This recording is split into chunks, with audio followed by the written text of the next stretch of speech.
Bueno, tenemos entonces el siguiente video sobre fuerza de rozamiento, ¿verdad? Nos dice, una caja de 3 kilogramos descansa sobre una plataforma horizontal y está atada a otra caja de 2 kilogramos por una cuerda ligera como lo indica en la figura. Fíjense, una caja de 3 kilogramos está atada a una caja de 2 kilogramos que está aquí suspendida en el aire, ¿verdad? Pregunta A. ¿Cuál es el coeficiente mínimo de rozamiento estático que permite que las dos cajas permanezcan en reposo? Primera pregunta. Claro, recuerdan cuando hablamos de coeficiente de rozamiento estático. Es cuando el cuerpo está todavía en reposo y se comienza a empujar y no se mueve. Habíamos dicho que en la parte física se aplica una fuerza de 10 newton para mover y no se mueve todavía. Entonces se dice que la fuerza de rozamiento estático es 10 también. ¿Por qué? Porque le está resistiendo al 10 que se aplica, ¿verdad? Después se aplica 15, no se mueve todavía. Entonces, pero va a llegar una fuerza que va a ser el máximo empuje que la fuerza de rozamiento va a resistir. Recuerdan que la fuerza de rozamiento siempre va a resistir al movimiento, ¿verdad? Y justamente aquí lo que pide es no es la fuerza de rozamiento, sino el coeficiente de la fuerza de rozamiento, el mínimo que debe tener para resistir, para que porque obviamente este cuerpo al estar bajo efectos de la gravedad va a hacer acá, va a producir una tensión, ¿verdad? Y esa tensión es probablemente la que tengamos que calcular porque la fuerza de rozamiento tiene que ser mínimo igual a esa tensión. Y por ahí vamos a ir calculando el coeficiente de rozamiento mínimo que se necesita para que el sistema permanezca en reposo como nos dice aquí. ¿Está bien? Siguiente pregunta. Si el coeficiente de rozamiento estático es menor que el determinado en el apartado A y el coeficiente de rozamiento cinético entre la caja y la plataforma es de 0,3, determinar el tiempo que tardará la masa de 2 kilogramos en recorrer los 2 metros que le separan del suelo, suponiendo que el sistema parte del reposo. ¿Por qué es lo que nos dice que suponemos que el coeficiente de rozamiento estático sea menor que el calculado en el apartado anterior? Porque obviamente nosotros vamos a calcular el coeficiente estático mínimo para que se quede en reposo, pero él ya no está hablando, fíjense, ya no está hablando de un rozamiento cinético, porque ya no está hablando en el caso de que el sistema comience a moverse, ¿entienden? Entonces, por esa razón, da esa aclaración ahí el ejercicio. Y una vez que el cuerpo ya comienza a moverse, ya se habla de una fuerza de rozamiento cinética. Cinética siempre viene de movimiento. Y quiere saber en cuánto tiempo, en cuántos segundos en este caso, va a llegar este bloque a tocar el suelo, sabiendo que la distancia entre el bloque y el suelo es de 2 metros. ¿Está bien? Entonces esa es la pregunta B, ¿verdad? Suponiendo también que el sistema parte del reposo. Entonces nosotros, permítame pasar acá a la siguiente lámina. Aquí tenemos prácticamente todos los datos, ¿verdad? Esto tiene 3 kilogramos, 2 kilogramos, 2 metros lo separan del suelo y el coeficiente cinético va a ser de 0,3. Las respuestas que trae el libro son: el coeficiente estático debe ser igual a 0,667, o sea, el mínimo para que se o para que permanezca, mejor dicho, en reposo el sistema debe ser de 0,667. Vamos a hacer ahora el cálculo, ¿verdad? Y la respuesta para la B es de 1,36 segundos. Bueno, entonces nos preparamos a calcular y a desarrollar la letra A, ¿verdad? Entonces vamos a irnos a nuestro gráfico aquí para poder ir graficando las fuerzas que actúan aquí sobre los dos bloques, ¿verdad? Entonces, la primera fuerza que actúa sobre este bloque que está aquí es, como siempre, el peso, ¿verdad? Entonces vamos a poner ahí el vector peso. Permítame aquí un momento. El peso entonces actúa para abajo, ¿verdad?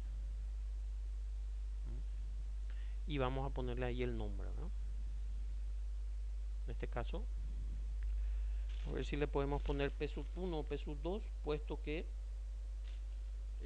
también este va a tener su peso, ¿verdad? Entonces, para no confundirnos, a este le vamos a poner peso 1. Acá, peso 1. Entonces, como ustedes recordarán, el peso es igual siempre a la masa por la gravedad, en este caso va a ser 2 por 9,81, y aquí el que se opone al movimiento es la tensión, la tensión que se genera en la cuerda, puesto que este cuerpo le va a estar sosteniendo, ¿verdad? Entonces graficamos esa tensión aquí para arriba, ¿verdad? Aquí. Permítame solamente cambiarle aquí el color para diferenciar, ¿verdad? Ponerle un color naranja. Entonces eso es lo que es la tensión. Ponerle acá, tensión. Entonces, planteando la ecuación para este primer diagrama, vendría a ser, puesto que el sistema está en reposo, y obviamente estamos calculando nosotros justamente el coeficiente para que permanezca en reposo, entonces vamos a decir aquí que P sub 1 menos la tensión va a ser igual a masa por aceleración, eso por la segunda ley de Newton, como siempre hacemos, ¿verdad? Y aquí, obviamente, como que no existe aceleración, o sea, el sistema está en reposo, esto va a ser igual a 0, porque masa, como que la aceleración es 0, masa por 0, ¿verdad? Entonces va a quedar, el peso 1 es masa por gravedad, la masa del cuerpo 1 es 2 por gravedad, que es 9,81, menos la tensión va a ser igual a m por 0. Entonces 2 por 9,81 podemos hacer en la calculadora. 2 por 9,81 es igual 19,62 menos tensión es igual a 0, porque m por 0 ya dijimos. Y aquí lo que vamos a hacer es despejar la tensión. Esto está con negativo, entonces pasa con positivo y quedan definitivas que la tensión en la cuerda, si el sistema está en reposo, va a ser igual a 19,62 newton. ¿Está bien? Entonces, tomando este diagrama de este primer cuerpo, ya hallamos el valor de la tensión.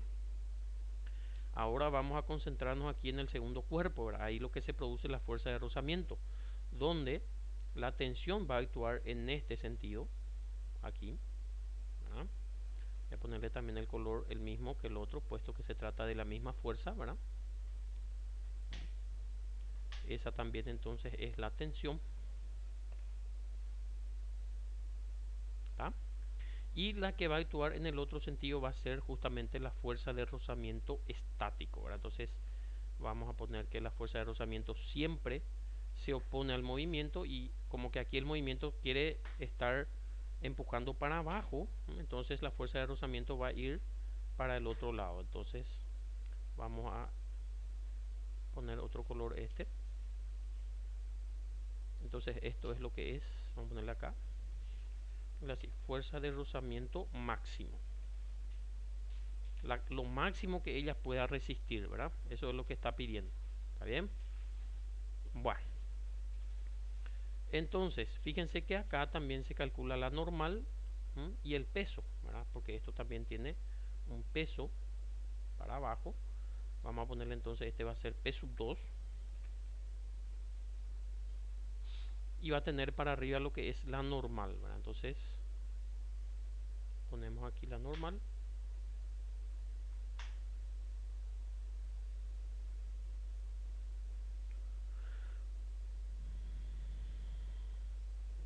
Vamos a nombrar nada más aquí normal. Entonces ya tenemos también hecho este diagrama, ¿verdad? Está el peso para abajo, peso sub 2, y la normal, que es por el principio de acción y reacción de la tercera ley de Newton, ¿verdad? Entonces, podemos plantear aquí la ecuación de que une a tensión con fuerza de rozamiento máximo. Permítame ir acá. Entonces, la tensión menos la fuerza de rozamiento máximo va a ser igual a 0. Claro, porque se está calculando cuando el sistema permanezca en reposo, ¿verdad? Entonces, por lo tanto, la aceleración es 0. Entonces, tensión menos fuerza de rozamiento máximo. Aquí podemos reemplazar ya tensión por su valor, que es 19,62, menos fuerza de rozamiento máximo es igual a 0. Y evidentemente aquí al despejar va a quedar que fuerza de rozamiento máximo es igual a 19,62. Claro, porque para resistir a esta fuerza de 19,62, él debe ser también 19,62. Si este, por ejemplo, es un poquitito menos, si es 19 nomás, entonces este ya le va a comenzar a empujar para estos lados, ¿verdad? Entonces eso es lo que pide el ejercicio. ¿Cuánto tiene que ser el coeficiente mínimo para mantener el sistema en reposo. ¿Está bien? Es por ello que aquí salió que la fuerza de rozamiento máximo obviamente tiene que coincidir con la tensión, como mínimo. Entonces, fíjense que aquí la respuesta es 0,667 y no coincide, puesto que aquí no es la fuerza de rozamiento máximo lo que nos pide, sino el coeficiente estático. Cuidado con eso, ¿eh? Entonces, ahora recién vamos a plantear la fórmula de fuerza de rozamiento, que es igual al coeficiente estático por la normal, y ahí aparece nuestra incógnita, que es coeficiente estático. Entonces, solamente lo que debemos hacer aquí es reemplazar los datos que tenemos, donde la incógnita va a ser precisamente esto. Fuerza de rozamiento máximo ya sabemos que es 19,62 newton, va a ser igual a este que es la incógnita, y la normal. Entonces, la normal, fíjense que gráficamente es este vector que equilibra con el peso, o sea, la normal es igual al peso, porque por el principio de acción y reacción produce la misma fuerza, solamente que de sentido contrario. Entonces, el peso de este vector obviamente es masa del cuerpo por gravedad. La masa es 3, fíjense, 3 por la gravedad, que es 9,81. Entonces, esto efectuamos en la calculadora. Aquí lo que vamos a hacer es 3 por 9,81, que es igual a 29,43, por lo tanto queda 19,62 es igual a 29,43 por el coeficiente estático. Aquí despejando coeficiente estático, que es la incógnita, como que este está multiplicando, va a pasar dividiendo debajo de 19,62, entonces queda coeficiente estático es igual a 19,62 dividido 29,43, que vamos a efectuar aquí en la calculadora. 19,62 dividido 29,43 es igual a 0,667 redondeando, ¿verdad? Entonces podemos anotar 0,667 y fíjense que ahí efectivamente sí ya coincide con la respuesta que nos da el libro. ¿Está bien? Bueno, ya hemos respondido a la pregunta A, ahora vamos a pasar a la pregunta B, pero vamos a hacerlo en el siguiente video para no extender demasiado. Muchas gracias.